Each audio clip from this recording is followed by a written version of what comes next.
ગોળ અને તલની એકદમ પાતળી ક્રિસ્પી માર્કેટ સ્ટાઇલ ચીકી. આ રેસીપી જોયા પછી જો તમે ફર્સ્ટ ટાઈમ પણ ચીકી બનાવતા હશો ને તો તમારી ચીકી પણ 100% પરફેક્ટ બનશે એટલી મારી ગેરંટી છે. તો ચલો પરફેક્ટ માપ સાથે રેસીપી શેર કરી છે, તમે ચોક્કસ ટ્રાય કરજો, સેવ અને શેર પણ કરજો.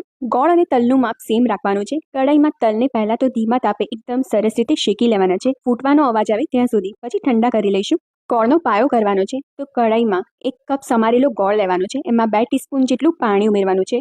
મેલ્ટ થાય ત્યાં સુધી ગેસની ફ્લેમ મીડિયમ રાખવાની છે. ત્યાર પછી ગોળ જેવો મેલ્ટ થઈને ફૂલવાનું સ્ટાર્ટ થાય ને એટલે તરત જ ગેસની ફ્લેમ સ્લો કરી દેવાની છે. એમાં આપણે ઘી ઉમેરવાનું છે, બરાબર મિક્સ કરી લઈશું. અને હવે પિંચ જેટલો બેકિંગ સોડા ઉમેરવાનો છે. એનાથી ગોળનો કલર છે ને થોડો ચેન્જ થશે અને એનું ટેક્સચર માર્કેટ સ્ટાઇલ આવશે. પાયાનો આ રીતે વોટર ટેસ્ટ કરવાનો છે. એક વાટીમાં પાણી લેવાનું છે અને એમાં 1-2 ડ્રોપ્સ એડ કરતા જઈને 5 સેકન્ડ રોકાઈને આ રીતે હાથેથી તોડીને જોવાનું છે. જ્યાં સુધી તૂટે ના ને ત્યાં સુધી આ પાયાને કૂક કરવાનો છે. તો બસ ફાઇનલી ગોળ તૂટી રહ્યો છે. તરત જ ગેસ બંધ કરીને શેકેલા તલ ઉમેરી દેવાના છે. તલ ઉપર ગોળનું એકદમ સરસ કોટિંગ આવી જાય ને એ રીતે મિક્સ કરવાનું છે. પહેલાથી તેલથી ગ્રીસ કરેલા બટર પેપર અથવા તો ડાયરેક્ટ કિચન પ્લેટફોર્મ ઉપર લઈને ફટાફટ વણવાની સ્ટાર્ટ કરી દેવાનું છે. જેટલું તમે પાતળું વણી શકો એટલું પાતળું વણવાનું છે. ઉપરથી ડેકોરેશન માટે પિસ્તાની કતરણ વપરાવી છે.